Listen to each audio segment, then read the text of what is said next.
Hello, welcome to Canadian Business Law. I'm Simran Preet Kaur. And I'm Olaide. Today we'll be discussing the key requirements of a legally binding contract as part of our midterm assignment using an example of office rental business.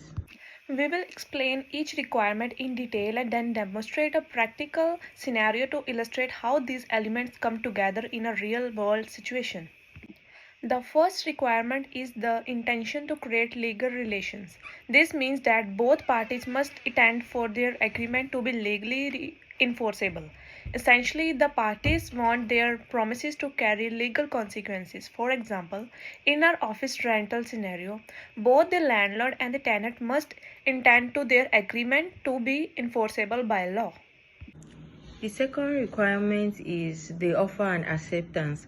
This means that both parties must agree on the same term. One party can make an offer to provide a service or sell a product, and the other party must accept this offer, creating the mutual agreement. In our case, landlord offers office space for rent, and the tenant accepts term of this offer. The third requirement is consideration. This refers to the price or value that is exchanged between the parties in contract terms. It's what one party is willing to pay in exchange for the service or product provided by the other party. For an office rental scenario, the consideration would be the monthly rental payment made by the tenant. Lastly, the contract must be for a legal purpose. This means that it must not involve any illegal activities. The contract must comply with the law to be enforceable. In our scenario, renting office space is a legal activity. The requirement is met. Hi, I saw your advertisement for office rental space. I'm interested in renting an office. Of course, please take a seat. Let's discuss the rent. Our office space is going for $1,000 per month with a 50% deposit required upfront and the remaining due at the beginning of the month. That sounds fair. What happens if I need to terminate the lease early? If you need to terminate the lease early, we have a termination clause. This means that if you terminate the lease within 6 months, you will forfeit your deposit.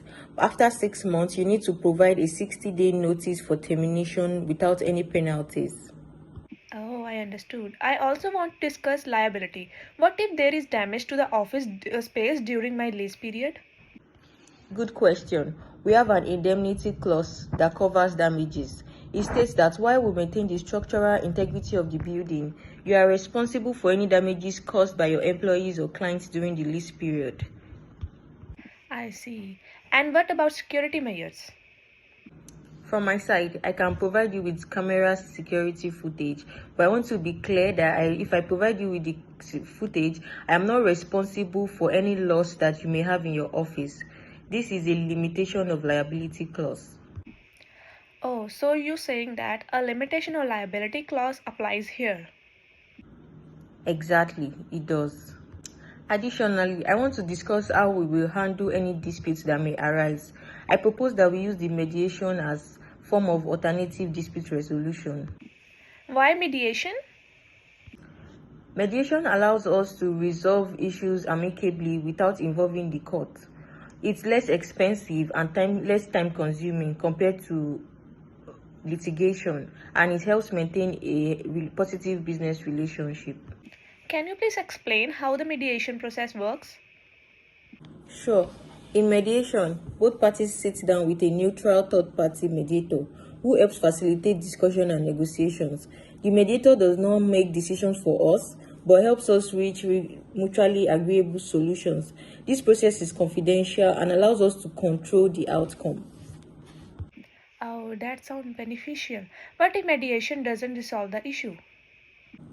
If mediation doesn't resolve the dispute, we can then consider arbitration or litigation.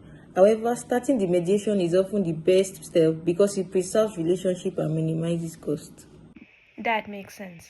So the mediation can help both parties reach a win-win scenario, ensuring that neither side suffers unnecessarily.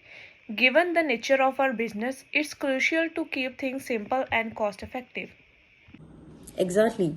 By including an ADR clause in our contract, We ensure that any disputes are handled efficiently and amicably, which is the best interest of both parties. Now, let's sign the contract to formalize our agreement. Yeah, here you go. Thank you. Lastly, the contract must be for a legal purpose. This means that it must not involve any illegal activities. The contract must comply with the law to be enforceable. In our scenario, renting office space is a legal activity. The requirement is met.